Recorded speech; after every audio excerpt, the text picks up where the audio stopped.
O texto de Isaías 11, versículos 1 e 2, nos diz assim: um ramo surgirá do trono de Jessé, e das suas raízes brotará um renovo. O Espírito do Senhor repousará sobre ele, o Espírito que dá sabedoria e entendimento, o Espírito que traz conselho e poder, o Espírito que dá conhecimento e temor do Senhor. Há mais de 2000 anos, as pessoas estão debruçadas em tentar entender qual é a mensagem central do ministério de Jesus. Ou seja, por que ele veio aqui na Terra, qual era a finalidade, o que ele queria com isso. E existe uma frase de Albert Einstein que talvez defina de uma maneira simples, mas profunda, aquilo que Jesus veio fazer na Terra. Quando ele diz que é mais fácil desintegrar o átomo do que um preconceito. Ou seja, a constatação desse gênio parece nos dar o norte para a compreensão daquilo que é a tarefa de Cristo, que seria desconstruir pensamentos, conceitos, formas, enfim, tudo aquilo que estava pronto dentro daquela geração, tudo aquilo que estava cauterizado, que estava petrificado no emocional e na mente daqueles homens e mulheres, e fazer alguma coisa nova surgir. É por isso que eu escolhi esse texto, porque esse texto chama Jesus de renovo. E o que é o renovo? O renovo é aquele broto que parte do tronco da árvore quando a árvore já não tem mais como sobreviver. Então a raiz se encarrega, ela providencia uma outra via, uma outra forma para que a planta sobreviva. E nós podemos imaginar que Jesus tenha sido esta providência divina para que a humanidade não se acabasse totalmente.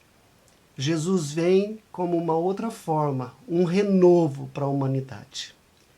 E o que precisava ser renovado? A primeira questão que nós talvez possamos pensar como necessidade de renovação naquele tempo, e talvez ainda hoje, seria a mentalidade das pessoas. E para mim, ninguém mais do que o apóstolo Paulo consegue captar esse propósito de Cristo quando diz: não se amoldem ao padrão deste mundo, mas transformem-se pela renovação da sua mente, para que sejam capazes de experimentar e comprovar a boa, agradável e perfeita vontade de Deus. Transformem suas mentes, dizia o apóstolo. Transformem a sua mentalidade. Exercitem o pensamento, a reflexão. Pensem, coloquem coisas em comparação e imaginem se é possível Deus estar em certos lugares, estar com certas pessoas, apoiar certas posturas. Coloquem a sua mente para funcionar e vejam que não é possível Deus estar em determinadas situações, apoiando, incentivando certas atitudes.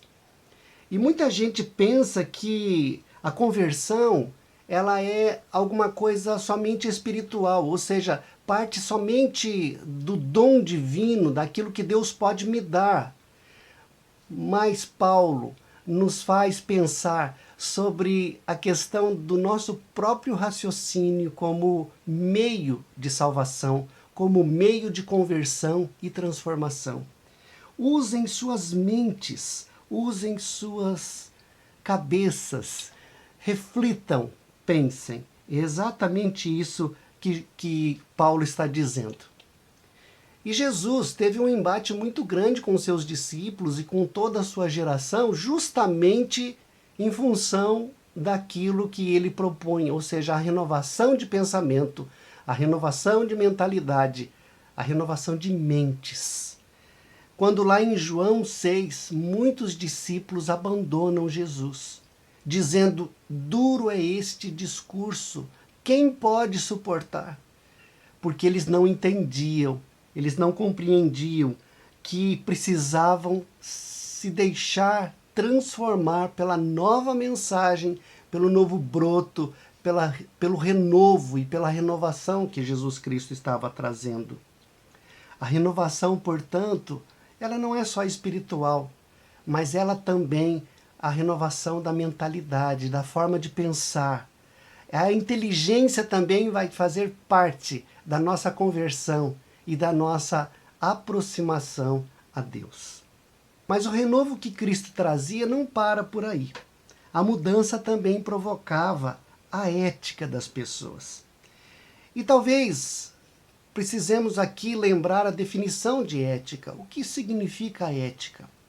Ética é a capacidade, a possibilidade de exercitarmos, de colocarmos na prática o que a moral nos diz.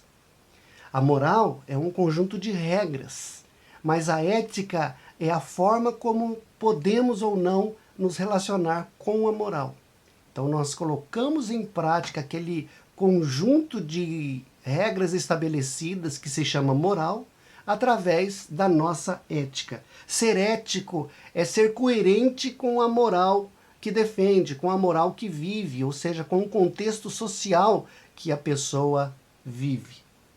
Jesus, o renovo de Deus, veio justamente para nos fazer entender que não adianta nós termos dentro de nossas mentes a regra de Cristo e sabermos toda a lei, como muitos de seu tempo sabiam, se nós não conseguimos colocar em prática aquilo que nós dizemos, aquilo que nós pregamos. A ética cristã nos leva a exercitar na prática os princípios de Deus. Vejamos o exemplo daquele jovem rico, lá de Mateus 19. Ele chega perto de Jesus e pergunta o que deveria fazer para herdar a vida eterna. E Jesus disse a ele de uma maneira muito simples: coloque em prática o amor. Pense nos pobres. Reparta o que você tem com aqueles que não têm. Exercite a moral cristã, a moral religiosa que você tanto defende na sua vida. Coloque em prática. Seja uma pessoa que está efetivamente vivendo aquilo que diz. Quando Jesus chega também na casa de Zaqueu e entra nela e fala ali de tudo aquilo que seria necessário para que ele pudesse se aproximar, ser um discípulo de Jesus, Zaqueu realmente se converte. Zaqueu chega à conclusão que, diante do amor de Deus, diante da dádiva dos céus, ele precisa reorganizar a sua vida. E ele teve uma conversão ética. Ele disse assim: eu não posso continuar da forma que eu estou. Eu tenho defraudado pessoas, tenho roubado pessoas através dos altos impostos que eu estou cobrando. Então, desse momento em diante, eu vou ressarcir essa gente, devolver o que eu peguei, mudar a prática da minha vida, adequar aquilo que eu vivo àquilo que eu vou pregar de agora em diante. Portanto, precisamos entender que existe uma mudança ética proposta pelo renovo de Deus. Não basta somente nós termos uma conversão espiritual. É preciso também que a nossa ética, ou seja, a nossa forma de nos relacionarmos com os princípios de Deus, seja transformada pelo renovo que é Jesus. Mas também existe uma outra questão muito importante. Uma mudança também trazida por esse novo momento que Deus nos dá através de Cristo, que é a mudança de valores. E não há nada mais profundo para alguém do que mudar os seus valores. Paulo, o apóstolo, mais uma vez, adverte: quanto à antiga maneira de viver, vocês foram ensinados a despir-se do velho homem, que se corrompe por desejos enganosos, a serem renovados no modo de pensar e de vestir do novo homem, criado para ser semelhante a Deus em justiça e em santidade, provenientes da verdade. Portanto, cada um de vocês deve abandonar a mentira e falar a verdade ao seu próximo, pois todos somos membros de um mesmo corpo. Quando vocês ficarem irados, não pequem. Apaziguem a sua ira antes que o sol se ponha e não deem lugar ao diabo. O que furtava, não furte mais. Antes trabalhe, fazendo algo de útil com as suas mãos, para que tenha o que repartir com quem estiver em necessidade. Nenhuma palavra torpe saia da boca de vocês, mas apenas a que for útil para a edificação dos outros, conforme a necessidade, para que conceda graça aos que ouvem. Não entristeçam o Espírito Santo de Deus, com o qual vocês foram selados para o dia da redenção. Livrem-se de toda a amargura, indignação e ira, gritaria e calúnia, bem como de toda a maldade. Sejam bondosos e compassivos uns para com os outros, perdoando-se mutuamente, assim como Deus perdoou vocês em Cristo. Efésios 4, de 22 a 32. Mudar os gostos, mudar os desejos, mudar os sonhos, os planos. Uma pessoa só muda totalmente quando mudam os seus valores, quando o seu jeito de viver, quando aquilo que ela valoriza é também transformado. Paulo diz, portanto, se alguém está em Cristo, é nova criatura. As coisas velhas já passaram e se fizeram novas. É assim que a mudança genuína de Cristo age em nós, mudando tudo aquilo que é valor para nós. Readequamos os nossos valores aos princípios de Deus. Portanto, toda maneira de pensar, de se alimentar, de se comportar, de gastar o que tem, de falar, enfim, tudo deve ser alterado em nome de Deus. É preciso mudar os valores. Mas vamos voltar à nossa questão inicial e pensar no que Jesus veio fazer neste mundo. Certamente não veio dissolver átomos, mas veio dissolver preconceitos, pensamentos, estruturas religiosas cauterizadas, coisas que estavam tão solidificadas e que foi preciso que Deus se colocasse aqui conosco para que pudessem ser transformadas. Jesus é a possibilidade do novo. Jesus é a providência divina para que as coisas se renovem.